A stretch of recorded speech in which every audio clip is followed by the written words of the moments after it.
viendra un jour où toi aussi, tu seras en souffrance. Et toi aussi, peut-être tu seras persécuté, ou toi aussi tu vivras une injustice. Et ce jour-là, tu ne seras qu'une mode, tu ne seras qu'une trend. Et donc les gens t'oublieront. Mais ma plus grande peur aujourd'hui, c'est d'oublier ce qui s'est passé en Palestine. Parce qu'on sait que dans la vie, il se passe énormément de choses dans nos vies, hein. Il y a des événements qui font que, mais l'un de mes souhaits les plus chers, c'est de ne jamais oublier en Palestine. Bien plus qu'un podcast dédié aux femmes, Nissa Nissa Podcast, Podcast, c'est c'est ton ton podcast. podcast. Ici, deux sœurs qui souhaitent qu'à ton tour, tu fasses de tes difficultés la cause d'une force implacable et d'une foi inébranlable. Oui, car Allah ne nous a-t-il pas dit qu'après la difficulté est certes une facilité? Tu es là, nous sommes aussi. Ta voix compte, ton parcours nous inspire.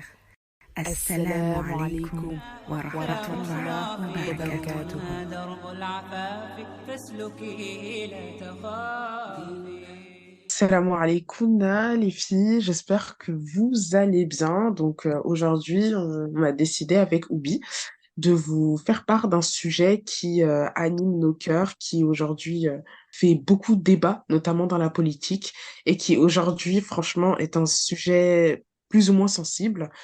C'est au sujet de la Palestine. Cette réunion, elle n'a en aucun cas le but de diviser l'opinion publique, mais bien de faire conscientiser à toutes et à tous la situation de la Palestine. La Palestine ne doit en rien tomber dans les oubliettes. Donc voilà. Oubi, comment vas-tu? Ça va, alhamdulillah, et toi? Ça va, génial, ça va super. On en parlait juste Euh, avant, alhamdulillah, mais un peu fatigué. Fatiguée, c'est beaucoup de fatigue, mais khair, Inch'Allah. Inch'Allah. Est-ce que tu veux commencer, Oubi, à un petit peu dire ce que tu penses à propos de ça ou... Disons que c'est vrai que le sujet de la Palestine et de Gaza, ça bouscule beaucoup en nous, dans le sens où, bien qu'on est dans une époque où, je sais pas si tu as ressenti la même chose, mais on a l'habitude, entre guillemets, de voir des atrocités, surtout avec les réseaux sociaux, de voir des images, des vidéos, d'entendre des choses, des faits divers. Voilà, nous, alhamdulillah, on est dans notre tranquillité, on est, alhamdulillah, en sécurité, mais on voit souvent des choses ignobles. Mais disons que là, ça dépasse l'entendement. Déjà que c'était pas entendable, mais là, ça dépasse encore plus l'entendement. Donc, ce qui fait que, je veux dire, moi, je me suis retrouvée avec toutes ces vidéos sur les réseaux sociaux, avec tous ces faits-là, avec un taux de violence où mon cerveau, il a bugué. Je me suis dit, mais attends, non, c'est pas possible. On va souvent nous sortir, oui, on est en 2023, euh, un génocide pourrait pas se passer comme ça. Déjà qu'on savait qu'il y avait d'autres génocides en cours dans le monde, mais alors là, tu te dis, mais c'est incroyable. Alors, oui, franchement, je te remercie pour d'avoir commencé par ça, parce que même c'est exactement par ça que je voulais commencer. En fait, le problème aujourd'hui, c'est que moi-même, au début, quand le conflit il a commencé, ça date pas d'hier, encore une fois, mais là, on a eu un véritable sursaut émotionnel depuis le 7 octobre, donc de cette année. Et quand on voyait les images au début, on était tous choqués. Moi, personnellement, pour être très honnête, au début, je pensais que c'était un film. Genre, tu sais, les films de guerre, là, je me suis Ouais. dit, oh, peut-être que c'est ça, tu vois, je suis tombée sur ça, sur les réseaux, je me suis dit, oh, bon, peut-être que c'est un film. Tellement, pour moi, ça me paraît irréel, ahurissant. Je me suis dit, mais attends, c'est un film, j'espère. Et là, je vois que non, qu'il y a un vrai sursaut émotionnel. Et je me rends compte que non, en fait, c'est vraiment à Gaza. C'est ce qui se passe actuellement.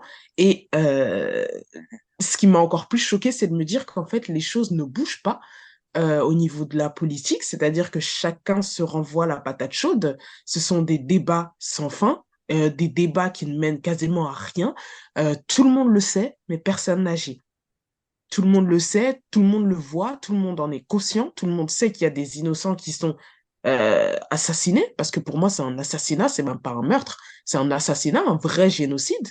Tout le Mm. monde le voit et ça choque personne. C'est-à-dire qu'en fait, le but, et je pense que là, ils l'ont réussi, hein, quelque part, c'est qu'ils ont réussi à habituer nos yeux à voir ce génocide. Et ils savent que nous, à notre humble niveau, ben, on pourra rien faire. C'est-à-dire que à part à la rigueur faire des manifs, repartager sur les réseaux, etc. Nous, à notre humble niveau, on ne peut pas réellement faire bouger les choses, hormis le fait que on doit faire en sorte que la Palestine ne tombe pas dans les oubliettes. Mais à part ça, euh, franchement, c'est chaud. C'est que je me suis dit pareil quand j'ai vu que cette situation, ces atrocités commençaient à s'installer, enfin commençaient, comme tu l'as dit, depuis le début, ça date pas d'hier. Mais disons depuis le 7 octobre, quand j'ai vu que cette situation commençait à s'installer, je me suis dit non, ça finira par prendre fin. Le monde ne peut pas être témoin de, du massacre d'enfants, de femmes, parce que la majorité de la population à Gaza, c'était des hommes, des enfants et des femmes. Donc, le monde ne peut pas être témoin de ça sans rien faire. Donc, ça durera pas, Inch'Allah. Et puis, les jours passent, les semaines passent, et tu vois que non seulement personne ne fait rien, enfin, quand je dis personne, ça va être les pays, les gouvernements, que ce soit musulmans ou non musulmans, personne ne fait rien, mais qu'en plus, quand tu regardes les médias, tu vas voir qu'on les diabolise. Donc ça veut dire que les Gazaouis sont des victimes, mais on va diaboliser les victimes. Donc on va faire comment? On va dire qu'ils ne sont pas des êtres humains, que finalement ils le méritent. On va les rallier au Hamas et et finalement, ben, si c'est des monstres, si c'est pas des êtres humains et si ce sont des tueurs, ben, on peut les tuer sans aucun problème, que ce soit des enfants de 1 an, de 2 ans ou même que ce soit des nourrissons. Il n'y a aucun problème parce que ce sont pas des êtres humains. Et à partir de là où tu vois ça, tu dis pas en fait, tu sais quoi, c'est pour ça qu'Allah il nous dit, Hasbunallah wa ni'mal wakil, Allah nous suffit, il est notre meilleur garant. Parce que personne sur cette terre ne peut nous défendre, ne peut les défendre aussi bien que Allah le fera. Justement, malheureusement, aujourd'hui, tu vois, 2 mois après ce conflit, je vois qu'il y a de moins en moins de personnes qui partagent réellement ce qui se passe en Palestine, qui, entre guillemets, je vais pas dire en ont marre, mais c'est qu'ils sont découragés. Eux-mêmes, ils se disent, vas-y, ça sert à rien de partager. Ça sert à rien de dévoiler la vérité. On la connaît déjà au fin fond de nous. Mais bien au contraire, en fait, il faut que la mobilisation, elle continue, d'où l'intérêt, encore une fois, que nous soyons assez circonspects euh, face à la situation de la Palestine, parce que ça ne doit pas, encore une fois, tomber dans les oubliettes. Et sachez qu'Allah, subhanahu wa ta'ala, on va lui devoir des comptes, yawm al-qiyamah, et ça, il y a des gens qui l'oublient parfois. Après, c'est pas une critique que je suis en train de faire là, mais c'est juste un constat. Moi, je le vois, hein, aujourd'hui, enfin, le 7 octobre, il y a eu un véritable sursaut émotionnel, que ça soit à notre niveau, nous, ou au niveau des, j'ai envie de dire, au niveau des personnalités publiques, des stars, etc. Tout le monde a repartagé, tout le monde était choqué. Mais ça a duré quoi? Allez, 1 semaine, 2 semaines, et après, bah plus rien. Voilà. Pour certains, la vie, elle a continué de plus belle. Pour certains, la vie, enfin, voilà, elle est redevenue normale. Et pour d'autres, ben, en fait, on a toujours ça sur la conscience. Et moi, personnellement, la Palestine, j'y pense tous les jours. J'y pense jour et nuit. Je me dis, là, je suis en train de dormir, mais là, à côté de ça, à l'autre bout du globe, ben, il y a quand même tes frères et sœurs palestiniens qui sont en train de se faire massacrer parce qu'ils vivent sur leur terre, en fait. Parce qu'on veut leur terre. Ils sont chez eux, tout là. Enfin, tu sais, c'est une dinguerie. Genre, moi, j'y repense et je me dis, mais imagine, toi, ça t'arrive là, tout de suite, là, maintenant. Genre, toi, à la rigueur, on a un peu cette garantie de te dire, oh, entre guillemets, il peut rien m'arriver. Aujourd'hui, enfin, là, je suis en mode safe, tu vois, je suis sécurisée, entre guillemets, je suis chez moi, en sécurité. Et eux, bah, même, quand bien même ils sont chez eux, ils sont pas à l'abri d'une explosion de leur abri, de leur habitat. Et ça fait mal. Ça fait mal. Autre chose que je voulais dire, c'est par rapport aux médias, comme tu l'as souligné. Les médias, en temps normal, ils sont là pour nous informer, tu vois, de ce qui se passe réellement en Palestine. Mais plus ça va, et plus tu te dis, mais en fait, les médias, tu te rends compte qu'ils sont plus contre nous que pour nous informer, dans le sens où, en fait, ils nous montrent uniquement ce qu'ils veulent montrer, mais au-delà de ça, ils nous montrent des problèmes sans solution. Les camps sont également inversés. On voit que la victime devient le coupable et le coupable devient la victime. les rôles s'inversent. Et pareil, dans les médias, tu vois quoi? Tu vois des débats qui divisent plus que ce qui ne rallient, mais ils divisent les gens. Clairement, les débats divisent les gens. Alors que si on prend même le terme du débat, à la base, c'est que, voilà, deux camps, deux personnes ou deux camps, peu importe, ils viennent avec leur idée, ils soumettent leur idée, et l'idée, c'est que à la fin du débat, ben, chacun arrive à accepter l'idée de l'autre. Mais sauf que là, aujourd'hui, là, quand tu regardes bien, c'est tout le contraire. C'est-à-dire que chacun vient avec ses idées, mais ça divise plus qu'autre chose. Ça crée même de la haine, ça crée de la tension, et les idées sont inversées. L'idée des gens, enfin, l'opinion publique, c'est complètement bah, dilaté, ça s'est complètement effacé, atténué, et bah, ça biaise également les idées des autres. C'est-à-dire que il y a beaucoup, et surtout les jeunes, hein, surtout les jeunes, et ben ils voient ce qui se passe à la télé, et en fait ils sont très manipulés et manipulables, malheureusement, hein, parce qu'ils voient à la télé et par ce qu'ils voient via les réseaux sociaux. Et c'est tellement malheureux. C'est pour ça que moi, à titre personnel, la télé, je la regarde même pas. Voilà. Je m'informe sur la Palestine, je regarde ce qui se passe et je me fais ma propre idée. Ça sert à rien d'aller regarder l'opinion d'à gauche, à droite. Ça sert à rien. Il faut éteindre la télé à un moment donné. Il faut te déconnecter des réseaux. Informe-toi sur la situation de la Palestine parce que il y a des gens qui pensent que ça date du 7 octobre. Mais franchement, faut le rappeler, hein, ça date depuis plus de 70 ans, le conflit. Ça ne date pas du 7 octobre. Donc ça, faut également le souligner. Mais voilà, à un moment donné, il faut éteindre les écrans. Tu te focalises sur ce qui se passe réellement sur la Palestine. Informe-toi, lis des livres, regarde des vidéos, et je parle de vrais savants, des gens qui s'y connaissent bien en la matière, pas des personnes qui prennent des bouts de passage ou des bouts de vidéos et émettent pardon, et émettent une hypothèse qui plus est même pas fondée. Donc, faut vraiment s'informer et ensuite se faire sa propre opinion. Ça, c'est très important, je pense.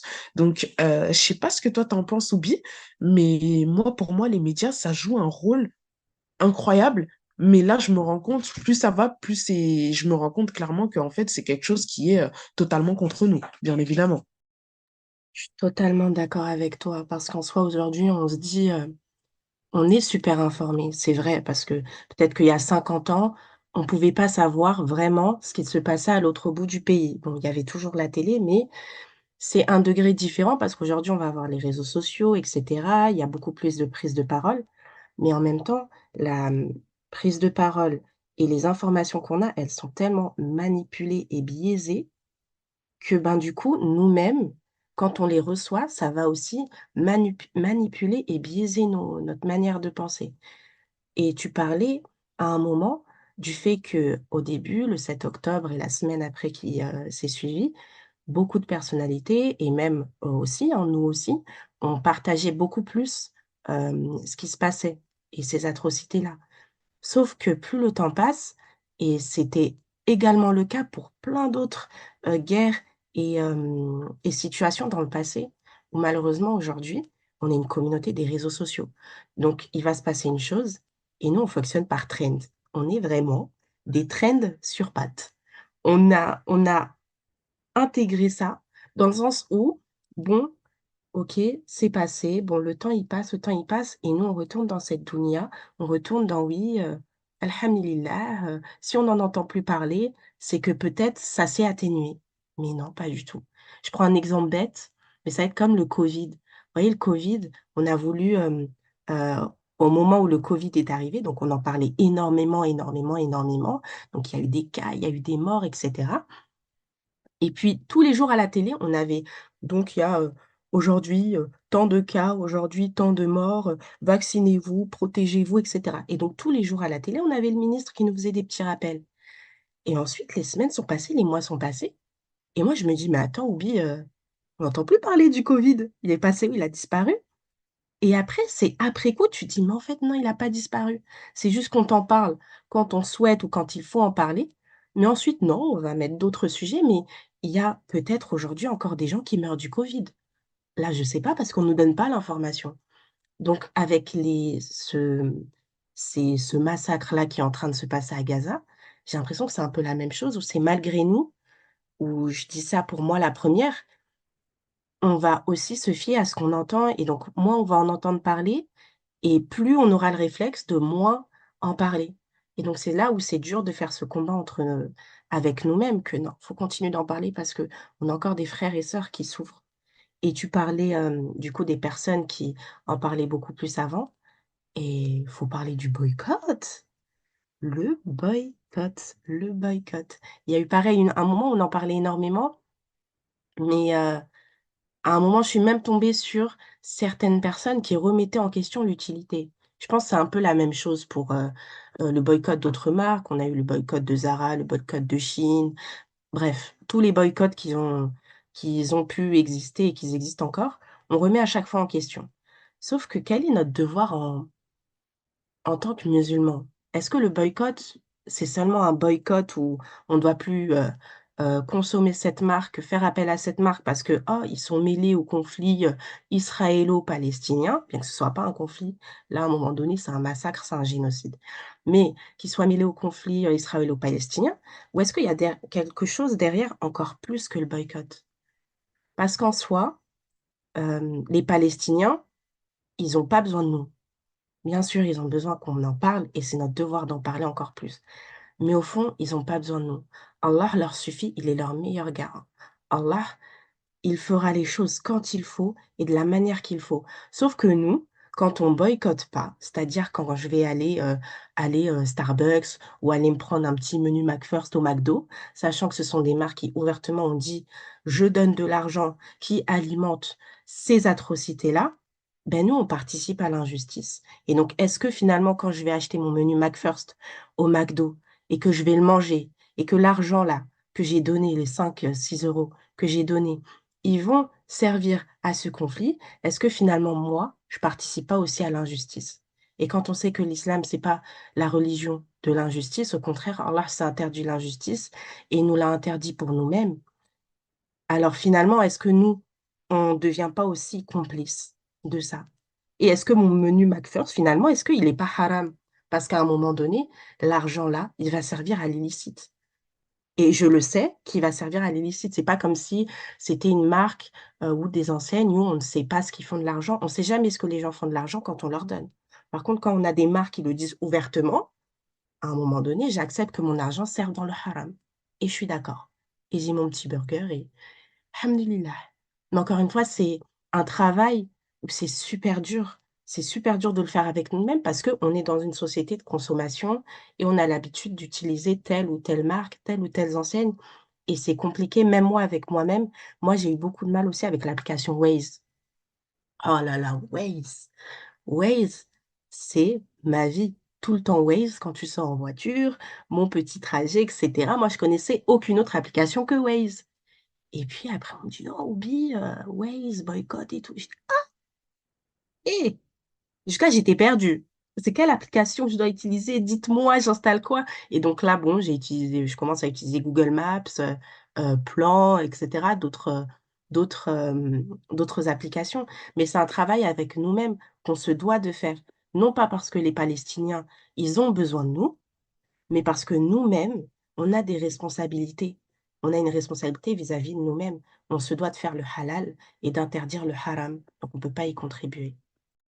Franchement, tu l'as très très bien souligné au niveau du boycott et j'allais même rebondir dessus. Franchement, faut me voir derrière mon écran, hein. Quand tu parlais du boycott, j'étais comme ça. Ah, ah, ouais, c'est ça, c'est ça. Genre digne d'un combat de boxe, genre. Ah, mais oui, clairement. Non, mais franchement, le boycott, hein, tu l'as souligné, il y a des gens qui disent que non, le boycott, ça sert à rien. Non, non, non, non, non, non. Même nos plus grands imams aujourd'hui se lèvent et crient haut et fort et revendiquent même le fait que le boycott, ça sert. Faut voir les activités, par exemple, de Coca-Cola. Moi, je pense à Coca-Cola. Leur activité, leur chiffre d'affaires, comment il a chuté, c'est incroyable. Mais genre vraiment. Et aujourd'hui, tu le vois encore plus quand tu vas faire les courses. Bon, notre vie, tu la connais, ou bien, vie de, voilà, nous, on est là, on fait des courses à gauche, à droite chaque Oui. semaine, hein, voilà, juste histoire de te le rappeler. Donc, nous, quand on va faire les courses chaque semaine, on le voit, tous les moyens sont bons maintenant aujourd'hui pour que le chiffre d'affaires de Coca-Cola augmente. Déjà, ils font des promos, mais des promos de ouf, hein, genre pour que les gens, ils achètent, pour leur faire céder les Fanta et tout et tout. Après, quand tu vois ça, tu te dis, OK, donc là, c'est que le boycott, il fonctionne vraiment. Et le pire, c'est que quand tu vois les promos là affichés en gros, en grand, en long, en large, et tu vois que c'est rempli de Coca-Cola, mais rempli. Genre, t'as l'impression il y a personne qui a touché à une bouteille. Moi, je trouve ça incroyable parce qu'avant, dans les rayons, c'est limite, il manquait du Coca-Cola. Et là, aujourd'hui, quand tu vas dans les grandes surfaces, tu te dis, ah ouais, vive le boycott. Et même au niveau de McDo. Il y a des McDo, moi je sais qu'il y a j'ai un McDonald's en face enfin en bas de chez moi, même carrément, et il était tout le temps rempli. Genre vraiment, tout le temps rempli, tout le temps. Chaque fois que tu y allais, rempli, rempli, rempli. Après, le McDo, il se situe sur une place hein, directement, donc il y a énormément de boutiques autour, des entreprises, etc. Donc tu as tout ça, et donc autant te dire que c'est très bien situé, mais à la base, c'était tout le temps rempli. Et là, depuis le boycott, bah, j'ai remarqué un vrai changement. Déjà, je ne vois même plus de queue. Contrairement à ce que je voyais il y a quelques mois, hein. Il y avait des queues, mais laisse tomber. Des queues de ouf. Mais des queues comme des chenilles, là, les longues chenilles à 1000 pattes, là, c'est incroyable. Tu voyais des queues, carrément même, il y a des gens qui ne pouvaient même pas s'asseoir dedans, enfin, dans le McDo, tellement c'était rempli. Genre, pour moi, c'est vraiment incroyable. Mais vraiment. Et le boycott, si ça marche, contrairement à ce que certaines personnes disent, ça fonctionne, ça marche. Continuez à boycotter. Et il y a un truc également que j'aimerais souligner, c'est qu'il y a des personnes qui disent que il y a certaines marques qui sont à boycotter alors qu'en réalité, ce n'est pas le cas. Faites vos propres recherches. Allez chercher le pourquoi du comment. Est-ce que c'est réellement une marque à boycotter? Est-ce que ce n'est pas une marque à boycotter? Il y en a, c'est évident. Voilà, il faut faire tes recherches, mais il y en a, ça paraît vraiment évident. Mais il y en a d'autres, il y a divergence. Donc, dès l'instant T où tu vois qu'il y a une divergence, tu as deux options. C'est où tu évites par mesure de précaution de consommer la marque, comme ça au moins tu es sûr que voilà, il y a pas de tu prends pas de péché pour rien et tu ne contribues pas au financement de ce qui se passe actuellement en Palestine, ou tout simplement tu fais tes propres recherches. Voilà, tu fais tes propres recherches et au moins tu es sûr que tu es fixé. Et je le rappelle, hein, je me permets aussi de caser ce petit rappel-là, c'est le hadith du prophète sallallahu alayhi wa sallam qui nous incite justement à rechercher la science vis-à-vis de la religion. Mais on a tous ce devoir et cette obligation de recherche au niveau de la science. Et voilà, moi je trouve que c'est très important le boycott, s'il faut pas arrêter. Vraiment, on voit des résultats flagrants. Même vous, si vous vous renseignez sur Internet et tout, les résultats sont là, quoi. Ils sont indéniables. Leur chiffre d'affaires, il est en train, pardon, de chuter et c'est pas négligeable, clairement. Et sachez encore une fois que Yawm al-Qiyamah, vous allez devoir des comptes à Allah subhanahu wa ta'ala, la façon dont vous utilisez cet argent. Et d'autant plus que là, on le sait que pour certains, ils utilisent leur argent. Certes, il est halal au début, mais ils savent que en finançant telle ou telle marque, ben, ils savent que par la suite, leur argent, il sera pas halal, en fait. Il va tomber dans le haram, tout simplement. Tu sais, en plus, je me dis quoi par rapport au boycott? Je me dis, Alhamdulillah, c'est pas des marques genre saines et tout. Tu vois, on nous dit de boycotter Coca-Cola, des trucs qui sont pas bons pour la santé. Je me dis, ça, va. C'est pas une marque de petite laitue, de petite salade que j'ai l'habitude de prendre, quoi. C'est Coca-Cola où nous-mêmes, déjà, on se dit, non, faut que j'arrête les boissons gazeuses, c'est pas bon pour la santé. Mon médecin, il m'a dit de diminuer le sucre. Là, non seulement tu as l'occasion, mais tu as une raison d'arrêter. Donc, je me dis, non, franchement, la Coca-Cola, non, boycott, boycott. Et en même temps, alhamdoulilah, je diminue mon taux de sucre. Donc, c'est des choses, généralement, pour le boycott, qui sont pas bonnes pour notre santé. Pareil pour McDo. Il faut arrêter. McDo, vas-y, c'est moins cher, mais à un moment donné, c'est pas bon pour ta santé. Donc là, non seulement tu arrêtes ça pour être plus healthy, on va dire, mais tu arrêtes ça parce qu'il y a une raison, parce que tu te dois de au contraire, enfin plutôt, tu ne dois pas donner de l'argent à ceux qui vont derrière tuer tes frères et sœurs. Parce que en soi, je pense aussi une grande leçon que j'en ai tirée derrière. Je me suis dit, mais attends, Obi, t'es plus touché par ce qui se passe à Gaza que ce qui va se passer au Congo ou ce qui va se passer pour les Ouïghours ou ce qui va se passer dans le monde entier? Ou est-ce que c'est juste parce qu'il y a plus de visibilité? Et après, tu dis, mais au fond, en fait, on doit trop revoir notre manière de voir les choses. Parce que à Gaza, ce sont nos frères et nos sœurs qui meurent. Au Congo, ce sont nos frères et nos sœurs qui sont torturées.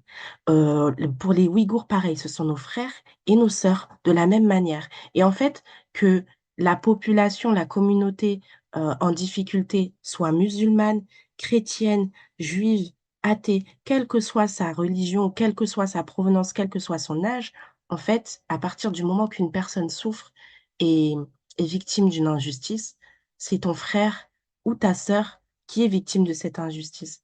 Parce qu'au fond, si on revient à l'origine, on est tous fils et filles de Adam et Hawa. Certains vont dire Adam et Ève, mais c'est les deux mêmes personnes. Donc finalement, même si on n'a pas le même sang génétiquement, on va dire scientifiquement, on est tous et toutes des frères et des sœurs. Donc on doit être indigné pour tous les autres conflits qu'il y a. Et c'est ça que je me suis dit, ah ouais, en fait, pareil, il y a également d'autres conflits et d'autres situations ignobles dont on doit parler. Et du coup, ça m'a permis de me remettre en question aussi, bien que on pensait à ces personnes-là, mais qu'on doit aussi continuer d'en parler parce que les gens et la souffrance des gens ne sont pas des trends, ne sont pas des modes qui viennent et qui s'en vont finalement. Ouais, totalement, totalement. Franchement, tu l'as tellement souligné. Il n'y a pas que la Palestine, comme tu as dit, hein. Nous, à notre humble niveau, qu'est-ce qu'on peut faire? Qu'est-ce que nous, aujourd'hui, on peut faire, non pas pour bouger, pour faire bouger les choses, enfin si, quand même, en quelque sorte, pour faire bouger les choses, mais également pour se rappeler régulièrement que, il y a quand même plus de 17 000 martyrs et innocents, si ma mémoire est bonne à ce jour. Donc, plus de 17 000 martyrs qui ont été assassinés depuis le 7 octobre. Qu'est-ce que nous, on peut faire? Déjà, de ne pas faire en sorte que la Palestine tombe dans les oubliettes. Donc, notamment en relayant régulièrement les dernières informations que nous avons, ou même les informations que nous avons récemment eues, via nos réseaux sociaux. Il faut que nos réseaux sociaux nous servent à quelque chose, et ce serait même encore mieux que ça nous serve pour la bonne cause. Vraiment. Parce que, il y a des personnes qui, on les voit, hein, ils ont un nombre d'abonnés assez élevé. Et je pense que eux, le fait qu'ils, quand ils partagent une information, ça peut plus prendre de l'ampleur qu'une personne qui a, par exemple, je sais pas moi, 10, 15 abonnés. Sur ce point-là, je pense on est bien d'accord. Donc nous, à notre humble niveau, continuer à relayer l'information, continuer à inciter les gens à ne pas arrêter de partager ce qui se passe en Palestine. Parce que oui, il y a peut-être de moins en moins de vidéos, mais la situation, elle continue en fait. C'est pas parce qu'on n'en parle pas dans les médias que la situation s'est arrêtée. Non, pas du tout. Ça continue. De jour en jour, il y a encore des innocents qui meurent, qui assassinés, tout simplement. Et qu'est-ce qu'on peut faire également? C'est de faire des doras. Faire des doras, continuer à invoquer pour nos frères et sœurs palestiniens, continuer à invoquer pour nos frères et sœurs palestiniens dans nos doras. Et même pas que la Palestine, il y a encore une fois d'autres peuples qui vivent en fait en plein génocide et qui se font massacrer de là où ils sont, quoi.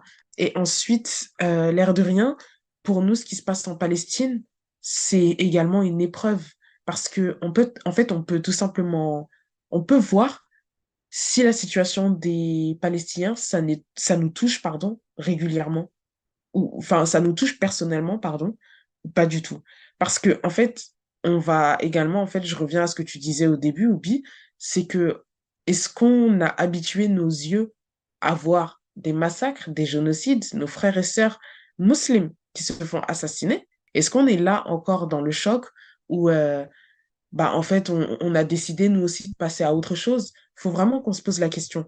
Est-ce que la situation qui se passe en Palestine, ça nous touche vraiment ou pas du tout? Est-ce que parce que les médias ont décidé d'arrêter d'en parler, bah, nous aussi, on arrête d'en parler parce qu'on voit que ça change pas? Faut se poser les bonnes questions. Voilà, faut se poser les bonnes questions. Et même, je vais revenir sur une vidéo que j'ai vue récemment d'une sœur palestinienne, qu'Allah subhanahu wa ta'ala lui fasse miséricorde. Et en fait, cette sœur-là, c'était sa dernière vidéo. Donc, elle avertissait le monde entier de sa situation. Donc, le fait que eux, les Palestiniens, en fait, il y a des innocents qui se font assassiner, des enfants qui n'ont rien à voir avec un conflit comme tel, mais qui se font quand même assassiner. Mais cette sœur, masha'Allah, En fait, tout au long de sa vidéo, elle a gardé foi en Allah subhanahu wa ta'ala. C'est-à-dire qu'elle nous donnait même des conseils, nous qui sommes là à notre place. Elle nous a même donné des conseils en nous disant que, certes, eux, ce qu'ils vivent, c'est très difficile, mais elle a même pensé à nous en disant que nous aussi, ce qu'on vit, c'est hyper difficile parce que on peut pas réellement faire bouger les choses, mais faut que on considère ça également, nous, comme une épreuve.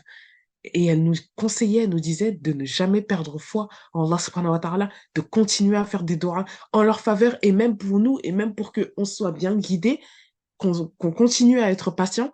Et je me dis, waouh, donc elle, bon, elle a été tuée. En plus, pendant que la vidéo, enfin, ce qu'elle faisait, l'enregistrement, pendant que ça enregistrait, bah, c'est là où elle a été assassinée. Et jusqu'au dernier, aux derniers instants, elle nous incitait à garder la foi et à continuer à suivre les pas du prophète sallallahu alayhi wa sallam et d'avoir foi en Allah, de continuer à faire des doigts, d'invoquer et d'évoquer Allah, de ne pas lâcher nos prières, d'être bon et de ne pas les oublier. C'est incroyable. Genre, de savoir que tu vas mourir et en même temps nous conseiller nous, alors qu'en soi, nous, bon, j'ai pas envie de dire qu'on va pas mourir, c'est pas ce que je veux dire, mais en fait, nous, au moins, là, actuellement, par exemple, en France, on n'est pas menacé de que notre immeuble soit détruit, alors que eux, bah, tous les jours, ils vivent, pardon, avec cette conscience de se dire que, ouais, peut-être qu'aujourd'hui, c'est la dernière fois où je vis dans ma maison, et dans la nuit, peut-être que je vais on va se faire bombarder. Et c'est incroyable. Moi, je trouve que la sagesse de cette sœur, elle est juste incroyable, mais vraiment. Cette vidéo, subhanallah, je l'ai vue et pareil, elle m'a marquée parce que tu dis, mais elle est menacée de mort et la sœur, elle fait des doigts pour nous. Elle demande à Allah qu'il nous accorde la foi qu'ils ont eu, enfin qu'ils ont eux actuellement. Et si je peux me permettre, il y a un verset du Coran que j'ai vu sur les réseaux sociaux et qui m'a marqué, où dans la sourate Al-Baqarah, Allah, il nous dit, من يقتل في سبيل الله أموات بل أحياء ولكن لا تشعرون ولنبلونكم بشيء من الخوف والجوع ونقص من الأموال والأنفس والثمرات وبشر الصابرين الذين إذا أصابتهم مصيبة قالوا إنا لله وإنا إليه راجعون. ô les croyants, cherchez secours dans l'endurance et la salate, car Allah est avec ceux qui sont endurants. Et ne dites pas de ceux qui sont tués dans le sentier d'Allah qu'ils sont morts. Au contraire, ils sont vivants, mais vous en êtes inconscients. Très certainement, nous vous éprouverons par un peu de peur, de faim et de diminution de biens, de personnes et de fruits, et fais la bonne annonce aux endurants, qui disent quand un malheur les atteint, certes, nous sommes à Allah, et c'est à lui que nous retournerons. Et donc, quand j'ai entendu ce verset, en fait, je me suis dit, mais Oubi, en fait, comme tu l'as dit plus tôt, on est éprouvé, hein. On est éprouvé. Ça veut dire que, en fait, finalement, à Gaza, il meurt, mais il meurt en martyr. Et comme on sait, toute personne qui meurt en martyr, ben, elle finira au paradis, Inch'Allah. Donc, en fait, finalement, bien qu'ici, bien qu'en ce moment, on ait le cœur brisé et qu'on soit témoin de ces horreurs et que ce soit des enfants qui souffrent et d'autres qui se retrouvent également orphelins, mais finalement, eux, ils ont la magnifique récompense de se retrouver, Inch'Allah, au paradis. Et nous, en face, on est témoins de ça. Et qu'est-ce qu'on fait par rapport à ça? Nous, on sera, comme tu l'as dit plus tôt, Allah, il nous demandera des comptes. Pendant que tes frères et sœurs mouraient en martyr, toi, qu'est-ce que tu faisais? Qu'est-ce que tu faisais? Est-ce que tu en parlais? Ne serait-ce qu'autour de nous, il y a certaines personnes qui vont pas en parler par les réseaux sociaux, mais juste autour d'elles, elles vont en parler. Ça, déjà, c'est un acte. Mais qu'est-ce qu'on fait? Quand je vois qu'il y a certaines marques qui s'agit pas de blâmer parce que je me dis, on est dans un monde extrêmement complexe où c'est vraiment dur, on peut tout perdre du jour au lendemain. Mais il y a certaines marques, dans leur communication, tu le vois, qu'elles ont peur de prendre position parce qu'elles ont peur de perdre une partie de leur clientèle. Ou certains influenceurs et influenceuses qui ont peur de prendre position sur les réseaux sociaux parce qu'ils ont peur de perdre leurs abonnés et certains partenariats, et voilà. Et il s'agit pas de les blâmer parce qu'au contraire, je comprends. Parce que quand on sait qu'aujourd'hui, tout fonctionne sur l'image, si ton chiffre d'affaires est basé sur ton image, bah, comme on sait qu'aujourd'hui, les Gazaouis, ce sont les méchants de l'histoire, si on en croit les médias, donc tout le monde te retombera dessus. Je sais plus, il y a une marque cosmétique, je crois que c'est Huda Beauty, si je dis pas de bêtises, et il y a la fondatrice de la marque qui a pris position par rapport à cette situation-là et qui a clairement soutenu les Gazaouis qui perdaient la vie. Et donc à partir de là, il y a plein de personnes qui lui ont tourné le dos. Plein de personnes. Elle, machallah, elle a pas besoin, hein. Elle a déjà son argent, sa marque, elle fonctionne très bien, donc elle a pas besoin de tout ça. Mais tout ça pour dire que ben, malheureusement, on est dans un monde de paraître. Donc si ton image, elle correspond pas à ce que la grande majorité, elle attend de toi, bah, on va t'enterrer carrément sous terre. Donc finalement, c'est triste, mais à la fois, je comprends la complexité de ces personnes-là. Et donc finalement, nous, on est éprouvés. Qu'est-ce qu'on va faire? Parce qu'encore une fois, les Gazaouis, eux, une fois qu'ils meurent, ils se retrouvent, Inch'Allah, au paradis. Est-ce que finalement, par là, Allah, il nous montre pas qu'il les aime énormément?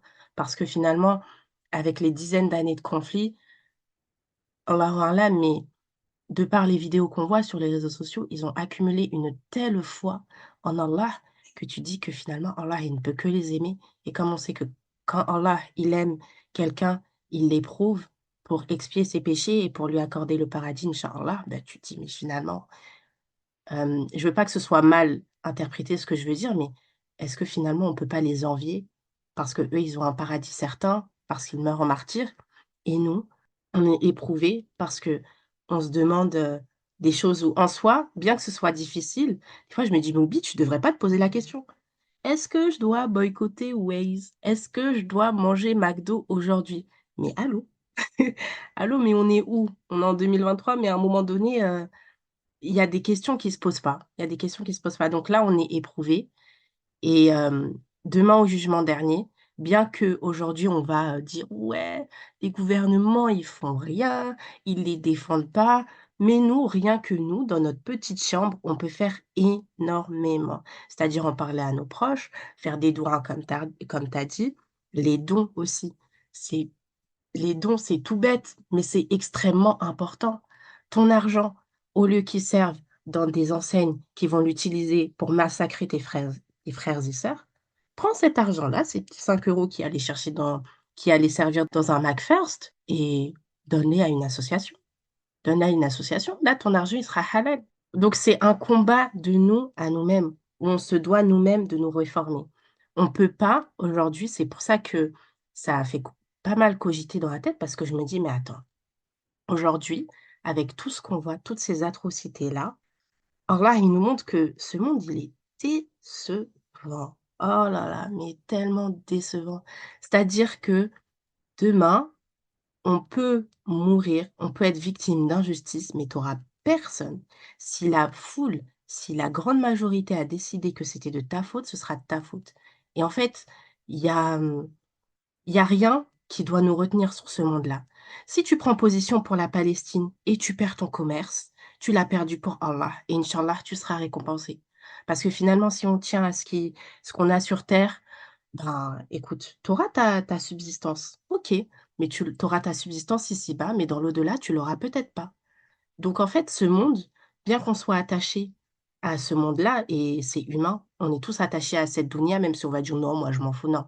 Il y a forcément une chose pour laquelle on est attaché, et c'est humain.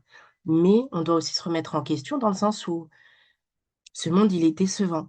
Donc soit on œuvre dans le bien, dans le halal, ou soit, ben, on fait rien, on profite juste de cette vie, et demain, au jugement dernier, ben, on se retrouvera face à Allah, et je sais pas ce qu'on lui dira. Et en même temps, je me dis, quand tu vois que les Gazaouis, ils meurent en martyrs, ils se retrouveront au paradis.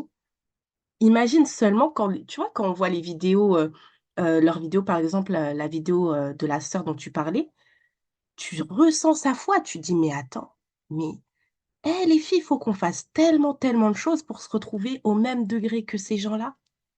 Parce que là, si on vit, on continue à vivre, à profiter de cette vie d'ici-bas, sans faire quoi que ce soit de plus, ben, Inch'Allah, on sera au paradis. Mais le but, c'est d'aller au plus haut degré. Et donc là, quand on voit le degré de foi qui diffère selon les êtres humains, on se dit, mais faut qu'on le mérite, ce paradis. Parce qu'il faut faire énormément pour le mériter. Et même au-delà de ça, au-delà même de ce que tu as dit, eux, leur sagesse, elle se ressent par le fait qu'ils sont éprouvés. Et c'est dans l'épreuve où tu sais que ta vie, elle est en jeu, tu te rattaches à Allah parce que tu sais que c'est lui le tout miséricordieux, le très miséricordieux. Tu sais que c'est lui qui ne dort pas. Tu sais que c'est lui qui se suffit à lui-même. Et c'est dans cette période-là, hein, vraiment, où tu sens que ben, c'est fini pour toi. C'est dans des moments comme ça que tu te rends compte que le monde ne vaut rien à tes yeux. Et même, j'en reviens aussi au hadith du prophète sallallahu alayhi wa sallam qui nous dit clairement que les épreuves, elles sont pas là pour vous détruire, mais pour vous purifier. Et quand tu vois toutes ces personnes-là, tu te dis, mais elles sont vraiment pures. Tu vois, c'est ça, un vrai croyant qui, dans l'épreuve, où sa vie elle est en jeu, où il sait qu'il va mourir, ben c'est dans l'épreuve où il sait que le monde ne vaut rien. Ça vaut rien, en fait. Et tu te dis, punaise, ah ouais, cette personne, elle est pure. Et moi, je me dis, mais maman, toi, est-ce que toi, tu auras la même pureté que cette personne-là? Et comme tu as dit, je veux pas que mes propos soient mal interprétés, mais ces limites, je les envie. Je les envie tellement. Mais c'est bienveillant, hein, mais je les envie tellement.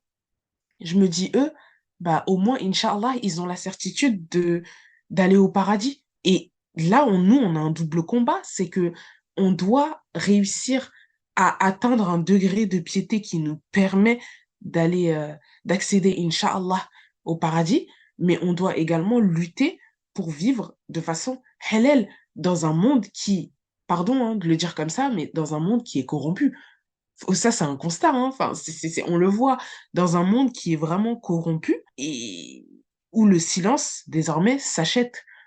Faut savoir que quand je vais sortir mon esprit un petit peu philosophe, mais quand l'argent parle, la vérité se tait.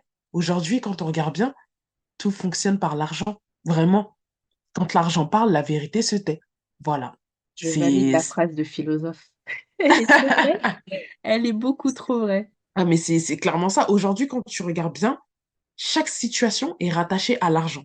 Il y a de l'argent en jeu. Et comme tu l'as justement souligné, par rapport aux personnes qui ont des commerces qui fonctionnent super bien, mais qui, par peur de perdre leurs clients, décident de ne pas parler de la Palestine parce qu'ils ont peur justement de perdre leur notoriété, ils ont peur de perdre leur clientèle, ils ont peur, donc si on en revient au postulat de base, ils ont peur de perdre de l'argent. Ils ont peur de faire une faillite, ils ont peur que leur chiffre d'affaires baisse. C'est malheureux, hein, mais c'est de ça dont il s'agit. Et oui, effectivement, tu l'as souligné, c'est la marque Huda Beauty qui, elle a clairement pris parti. Et il y avait également Kylie Jenner. Elle a une marque de cosmétiques, hein, je pense que tout le monde le sait. Et en fait, elle a pris parti justement pour l'Israël. Et en même pas 24 heures, il me semble, si je me trompe pas, ou en tout cas en quelques heures, elle a perdu plus d'1 million d'abonnés. Autant vous dire que ça a vraiment fait effet. Les gens, directement, quand ils ont vu qu'elle a pris parti, et ben, les gens, ils ont commencé à la boycotter, hein, sa marque de cosmétiques. Il y a des sœurs qui ont commencé à détruire même les palettes qu'elles avaient achetées chez Kylie Jenner. Elles ont commencé à, à jeter clairement à la poubelle en se filmant, en jetant les palettes de make-up à la poubelle, etc. Et du coup, en déclarant haut et fort, voilà, on ne soutient plus Kylie Jenner. Et dès que Kylie Jenner, paraît-il, hein, paraît-il qu'elle aurait réagi face à cela, elle aurait dit que voilà, c'est mon manager qui a posté la story. Bon. Pour moi, ça a été dit après qu'elle ait vu vraiment qu'elle ait perdu quand même plus d'1 million d'abonnés. Ça, voilà, Faut on le voir voit, hein. la rapidité avec laquelle elle a perdu toutes ses prises de position, hein. Incroyable, incroyable. Et vraiment, encore une fois, tout passe par l'argent, hein. Il y a un point qui, pour moi, est important, où les médias, ils nous aident pas dans ça. Dans les médias, on va un peu nous donner l'image que c'est juifs contre musulmans, que c'est Israël contre Palestine. Il y a des personnes juives qui sont contre ce qui se passe à Gaza. Enfin, quand on voit un juif ou une juive dans la rue, ça ne veut pas dire qu'elle soutient le gouvernement de Netanyahou actuellement. Donc, il ne faut pas, et surtout pas, et surtout pas, et surtout pas, parce que c'est pas ce que renvoie notre religion. C'est pas ce que renvoie notre religion de mal agir avec son prochain, quelle que soit son appartenance religieuse. On n'est pas dans ça. Mais il faut toujours garder le même comportement avec les personnes de notre entourage, qu'elles soient juives, chrétiennes, athées, ou quelle que soit leur croyance. Et donc, les personnes juives ne sont pas forcément rattachées au gouvernement Netanyahou. En ce moment, en Israël, de ce que j'ai vu et de ce que j'ai compris, il y a énormément de personnes qui s'insurgent et qui manifestent contre justement ce qui se fait. Parce qu'il ne faut pas oublier que la communauté juive, elle a été victime exactement de la même chose, d'un massacre ignoble. Et ils avaient également le monde, finalement, contre eux. Enfin, la majorité du monde. De 39 à 45, c'est un génocide juif qui a eu lieu. Donc finalement, en plus, ça fait pas longtemps, ça fait pas si longtemps, ça fait même pas un siècle. Donc ce qui veut dire que les personnes qui vivent en Israël actuellement, ou les fils et filles de personnes qui ont été victimes de la Shoah, en fait, aujourd'hui, les personnes, ce sont les petites filles et les petits-fils. Donc le souvenir, il est encore là. Donc eux aussi, il y a énormément de juives et de juifs qui souffrent de cette situation pareille, parce qu'aucun être humain ne doit vivre de telles atrocités. Et, euh, et finalement, c'est le message que renvoie toute religion. Toute religion, elle véhicule de la paix, elle est dans un objectif de paix.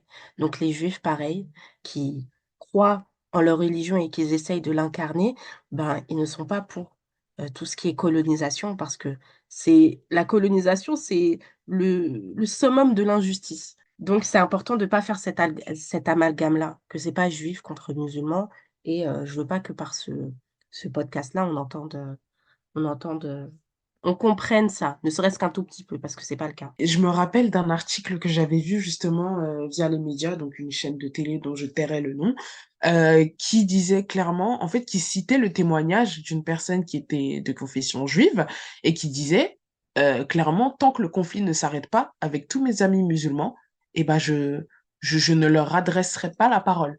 Et en fait, ce média-là, cette chaîne de télé-là, elle a mis ça en avant, genre, mais vraiment, hein, comme si c'était limite un film. J'étais tellement ébahie, je me suis dit, mais ok, des témoignages comme ça, il y en a combien? Ils sont rares, ils sont minimes, et pourtant, c'est ça qu'ils sont partis déposer devant les gens, genre en mode, c'est ce que tout le monde doit faire, quoi. Et là encore, ça incite quelques personnes, bah, du coup, à prendre parti, mais du mauvais camp. Et là, en fait, dans ce témoignage-là, cette personne de confession juive, bah, elle disait qu'avec tous ses amis musulmans, enfin, il leur a clairement tourné le dos pour ce qui se passe en Palestine. Et l'air de rien, quand tu regardes, c'est que cette personne-là, elle s'est également laissée influencer par les médias.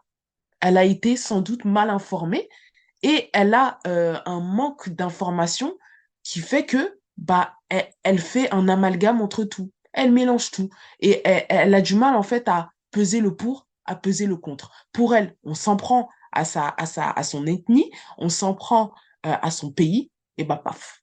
Donc pour moi, le choix, il est vite fait. Sans pour autant chercher le pourquoi du comment et d'essayer de s'informer sur la situation en prenant en compte les tenants et les aboutissants. Et c'est ce que je trouve tellement malheureux. Et bon, c'est ce que je voulais rajouter par rapport à ce que tu as dit. S'il y a, disons, un mot de fin que que je voulais dire, c'est une chose que je me dis à moi-même. Des fois, je vais me dire, mais bien regarde, Allah, là, il vous montre par cette situation que tout peut se passer. C'est-à-dire, quelles que soient les relations que tu as aujourd'hui, que ce soit dans ton cercle privé, dans ton cercle professionnel, tout peut tomber à l'eau pour une histoire d'opinion, pour une histoire de fausses informations, pour en fait pour tout.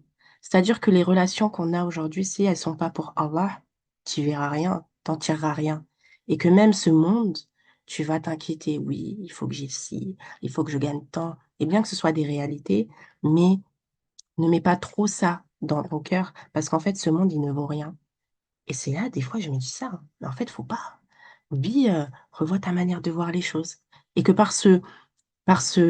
cette situation en Palestine, à Gaza, si, Inch'Allah, ça se terminera. Je sais pas comment, mais ça se terminera, Inch'Allah. Mais si nous, en tant que femmes et en tant qu'hommes, on n'en ressort pas différent, on a raté une occasion, mais énorme, énorme. Parce que si cette situation-là, elle nous change pas, ou elle nous améliore pas, ne serait-ce qu'un tout petit peu, je sais pas. Ce qui nous changera, ce qui nous aidera. Allahu alam. Mais on doit tous, en tout cas, être dans une introspection.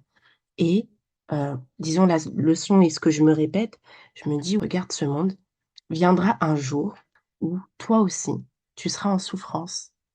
Et toi aussi, peut-être tu seras persécuté, ou toi aussi tu vivras une injustice. Et ce jour-là, tu ne seras qu'une mode, tu ne seras qu'une trend. Et donc les gens t'oublieront.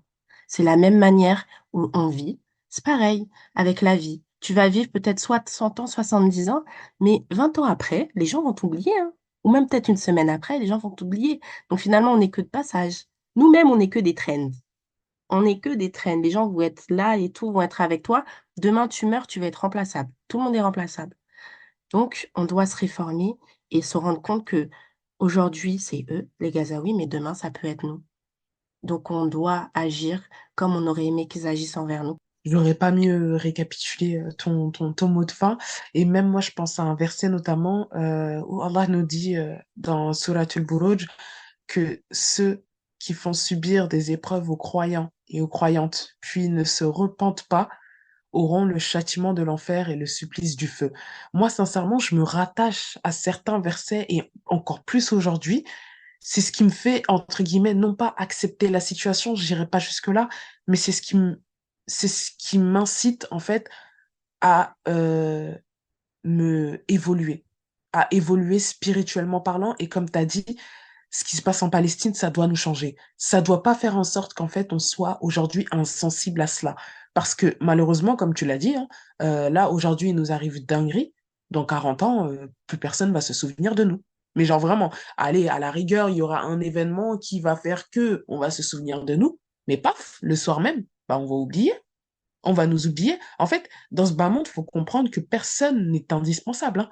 Personne n'est indispensable et personne n'est irremplaçable. Ça, il faut bien le conscientiser. Et même, en fait, il faut nous inciter à être patients, patients de ouf. J'implore Allah subhanahu wa ta'ala pour ne jamais oublier la Palestine. Franchement, c'est, encore une fois, on l'a dit dans un de nos posts sur Insta, mais ma plus grande peur aujourd'hui, c'est d'oublier ce qui s'est passé en Palestine. Parce qu'on sait que dans la vie, il se passe énormément de choses dans nos vies, hein. Il y a des événements qui font que, mais l'un de mes souhaits les plus chers, c'est de ne jamais oublier ce qui s'est passé là actuellement, dernièrement, et même depuis plus de 70 ans en Palestine. Au vu de ce qui s'est passé, pour moi, c'est d'une gravité sans nom. C'est d'une gravité, c'est... Ouais, c'est très compliqué.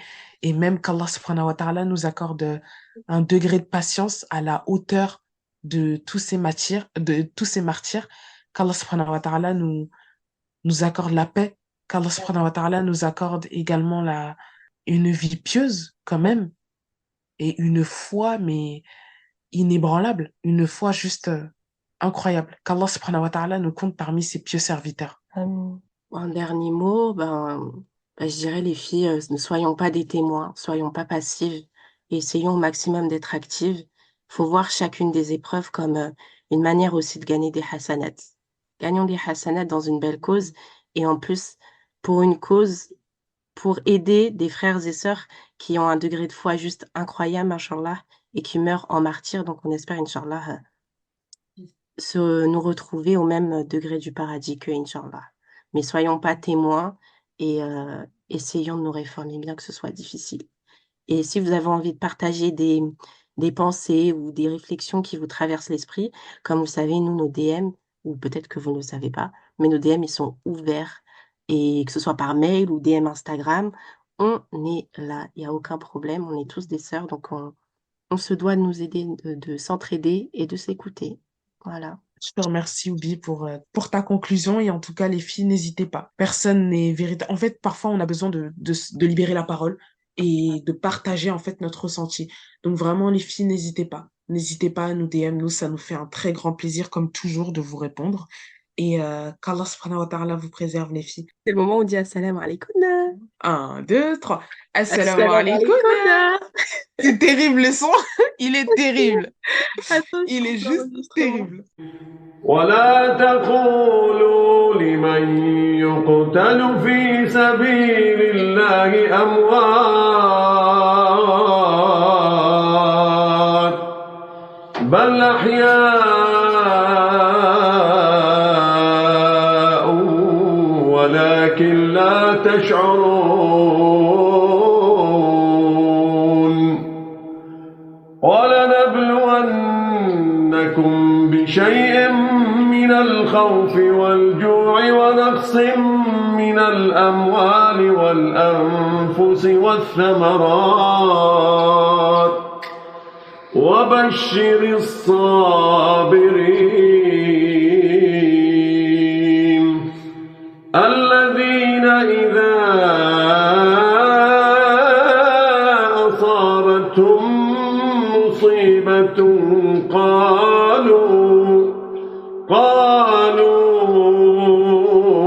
إنا لله وإنا إليه راجعون